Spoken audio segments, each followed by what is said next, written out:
कुछ शख्सियत ऐसी होती है जिनके बारे में कहना या लिखना आसान होता है, क्योंकि उनके जीवन में किस्से और कहानियों का भंडार इतना होता है कि आप चाहें तो 3 घंटे की मूवी बना सकते हैं।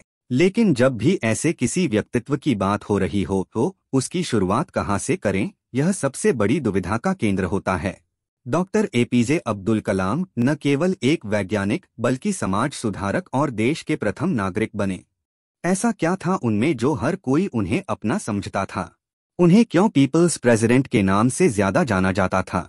उनके विंग्स में फायर होते हुए भी क्यों उनके पैर अंत तक जमीन पर टिके रहे? आइए चलते हैं एक ऐसे सफर पर जो सबको जानना चाहिए।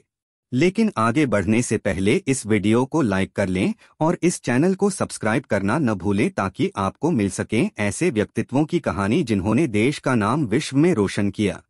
डॉक्टर एपीजे अब्दुल कलाम, जिन्होंने न केवल भारत को आत्मनिर्भर बनाने की पहल की बल्कि करोड़ों युवाओं को यह विश्वास भी दिलाया कि सपने सच होते हैं अगर उनमें मेहनत के रूप में जान फूंक दी जाए तो। अबुल पकीर जैनुलाब्दीन अब्दुल कलाम, उनका जन्म 15 अक्टूबर 1931 को तमिलनाडु के रामेश्वरम में हुआ था। उस वक्त तमिलनाडु मद्रास प्रेसिडेंसी कहलाता था।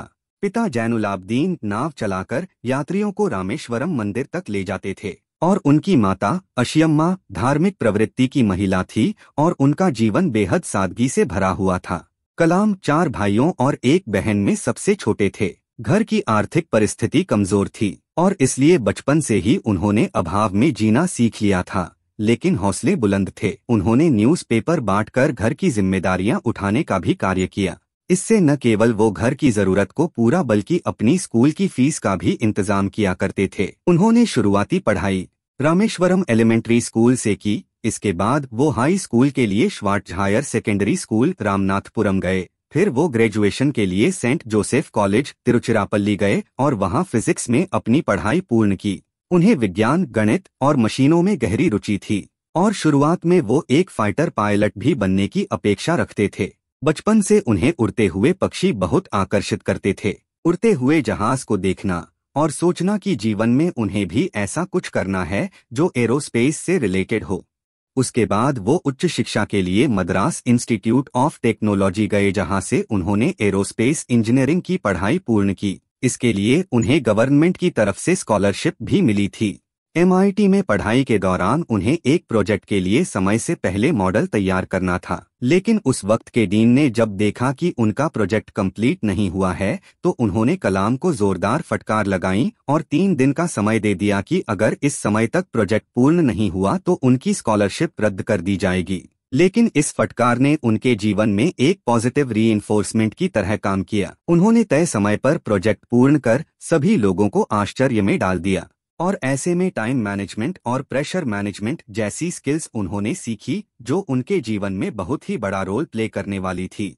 इसके बाद उन्हें शिक्षकों से मार्गदर्शन मिला और जल्द ही उनका चयन DRDO defence research development organisation में हुआ। उनके करियर के शुरुआती सालों में वो स्मॉल होवरक्राफ्ट के डिजाइन पर काम कर रहे थे, लेकिन उन्हें वो संतुष्टि नहीं मिल रही थी क्योंकि उनका मन तो आसमान में लगा हुआ था। ऐसे में उन्हें जब Indian national committee for space organisation से कॉल आया तो उन्होंने DRDO को छोड़ यहां मशहूर वैज्ञानिक विक्रम साराभाई के अधीन कार्य की शुरुआत की। उन्होंने यहां बतौर रॉकेट इंजीनियर के तौर पर सेवाएं देनी शुरू की। इसके बाद 15 अगस्त 1969 को Indian national committee for space organisation को बंद किया गया और इंडियन स्पेस रिसर्च ऑर्गेनाइजेशन की शुरुआत हुई, जिसे आज हम इसरो के नाम से जानते हैं। उन्होंने इसरो में बतौर प्रोजेक्ट डायरेक्टर कार्यभार संभाला और भारत का पहला स्वदेशी उपग्रह प्रक्षेपण यान SLV का नेतृत्व किया।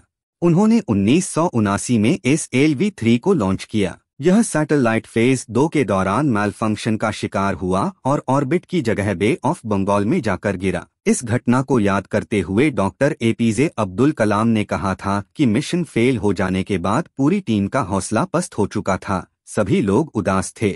बावजूद इसके उस वक्त इसरो के चेयरमैन रहे सतीश धवन ने प्रेस कॉन्फ्रेंस बुलवाई और डॉक्टर कलाम को भी कॉन्फ्रेंस में आने के लिए कहा।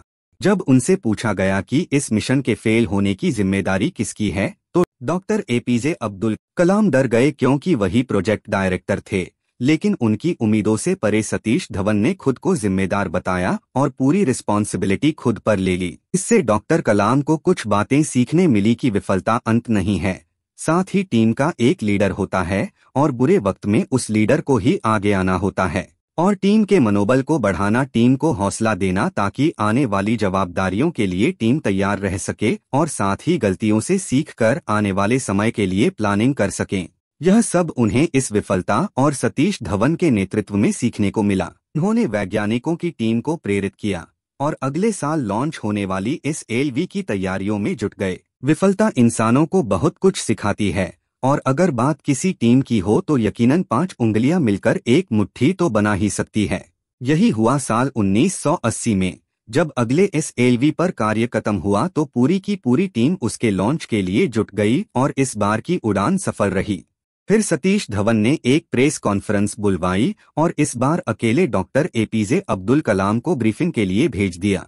डॉक्टर एपीजे अब्दुल कलाम दुविधा में थे कि आखिर उन्होंने ऐसा क्यों किया। बाद में वो बताते हैं कि जीत का श्रेय टीम को जाता है और हार का टीम लीडर को। ऐसे में न केवल टीम बल्कि पूरी ऑर्गेनाइजेशन एक लर्निंग फेज से गुजरी और आने वाले सालों में उन्होंने अनेक सफल रॉकेट लॉन्च किए।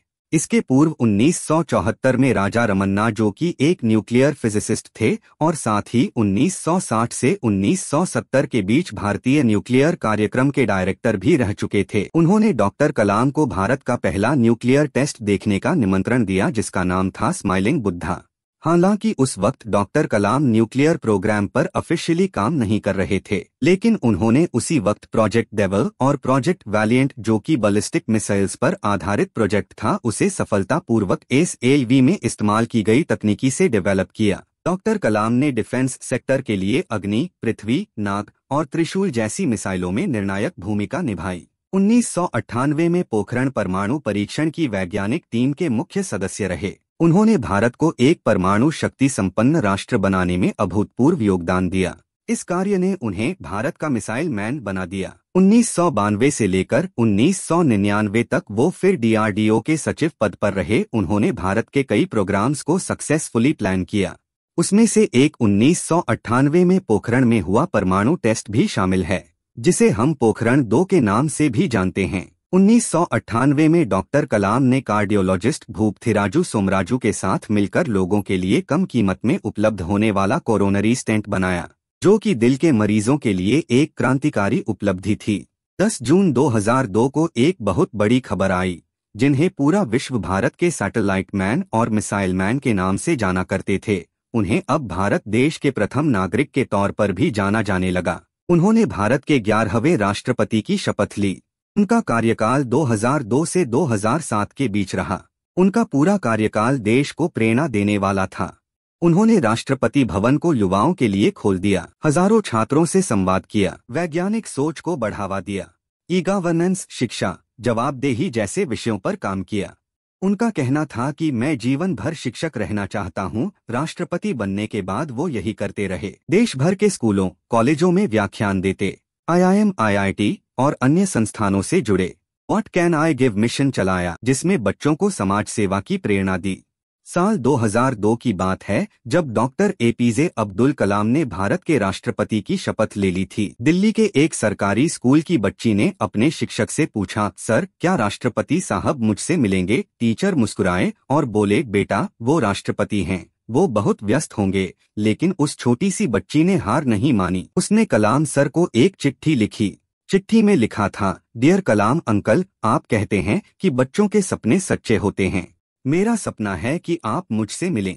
क्या आप आ सकते हैं? वो चिट्ठी राष्ट्रपति भवन पहुंची। सबने सोचा इतनी चिट्ठियां आती हैं, ये भी बस एक होगी, लेकिन कलाम ने वो चिट्ठी खुद पढ़ी और फिर 3 दिन बाद वो बच्ची के स्कूल पहुंचे, बिना किसी प्रोटोकॉल, बिना तामझाम, सिर्फ एक मुस्कान और किताब लेकर। उन्होंने बच्ची से मुलाकात की, पूरे क्लास से बातचीत की और जाते जाते बोले, एक राष्ट्रपति से मिलना जरूरी नहीं, पर एक अच्छा इंसान बनना जरूरी है। अगर मैं तुम्हारे सपनों की इज्जत नहीं करूंगा तो राष्ट्रपति बनकर क्या किया? और इस तरह के कार्य के लिए वो प्रेसिडेंट नहीं बल्कि पीपल्स प्रेसिडेंट कहलाए, क्योंकि हर भारतीय के लिए उन्होंने एक आम व्यक्ति की तरह आचरण रखा। 2007 में जब उन्होंने राष्ट्रपति पद को छोड़ा उसके बाद से ही वो टीचिंग और खास तौर पर बच्चों के बीच अपना समय बिताने लगे। वो आईआईएम शिलांग में विजिटिंग प्रोफेसर, चेन्नई की अन्ना यूनिवर्सिटी में honorary professor, Indian Institute of Science at Bengaluru में ऑनोरारी फेलो और सितंबर 2007 में वो थिरुवनंतपुरम में Indian Institute of space science and technology पहले चांसलर बने। इसके अलावा भारत में मैनेजमेंट की पढ़ाई कर रहे बच्चों के लिए भी उन्होंने काफी लेक्चर्स लिए और चीन के पीकिंग यूनिवर्सिटी में भी उन्होंने सेशन कंडक्ट किए। 2011 में कलाम ने तमिलनाडु में न्यूक्लियर पावर प्लांट के एस्टैब्लिशमेंट को सपोर्ट किया, लेकिन वहां के लोगों के बीच सेफ्टी संबंधित धारणाएं पैदा होने लगी, जिसके बाद वो प्लांट तमिलनाडु में नहीं बन पाया। 2012 में what can I give movement की शुरुआत की, जिसका मुख्य मकसद युवाओं के बीच करप्शन को खत्म करवाना और जागरूकता फैलाना था कि यह देश बिना करप्शन के भी चलाया जा सकता है। डॉक्टर कलाम ने अपने जीवन काल में 25 से ज्यादा किताबें लिखी, जिसमें India 2020, a vision for the new millennium, wings of fire, an autobiography, ignited minds, unleashing the power within India, the luminous sparks, a biography in words and colours, guiding souls, dialogues on the purpose of life, mission of India, a vision of Indian youth जैसी किताबें शामिल है।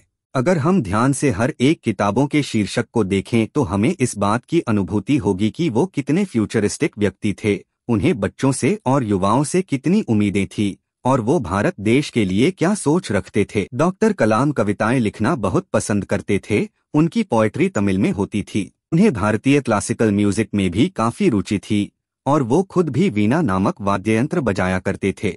America, Britain, Switzerland सहित कई देशों ने उन्हें विशेष सम्मान दिया।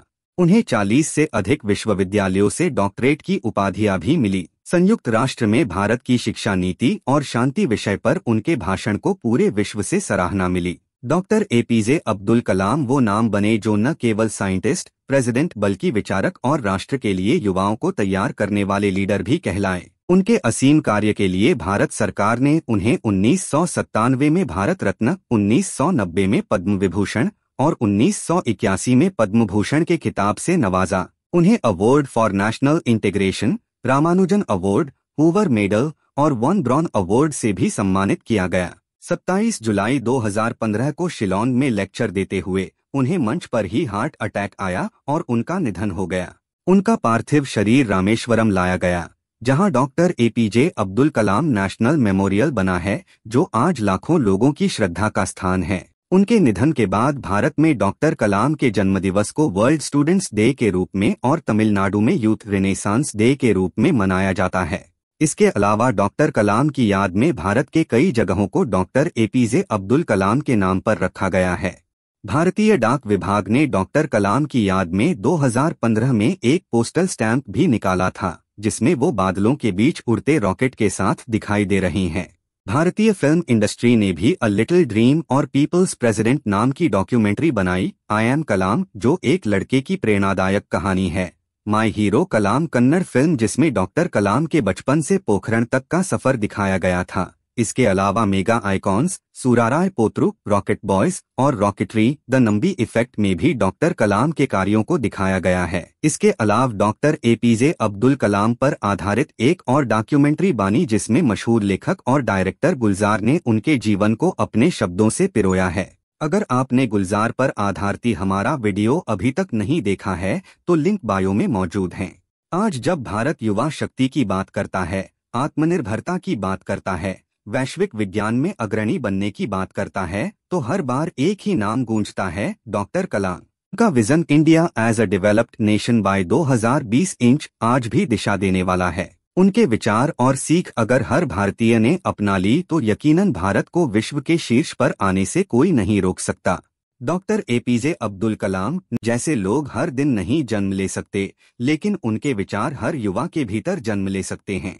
वो विचार हैं, योजना बनाएं, तैयारी करें, आगे बढ़े, स्पष्ट दृष्टिकोण रखें। यदि आप असफल होते हैं तो कभी हार न मानें, अलग और रचनात्मक सोच रखें, कड़ी मेहनत करें, विश्वास करें और उस विश्वास की ओर बढ़ें, कंसिस्टेंट और दृढ़ रहें, दुनिया को एक बेहतर जगह बनाएं, अपने काम में निपुण बनें और सबसे जरूरी विनम्र रहें।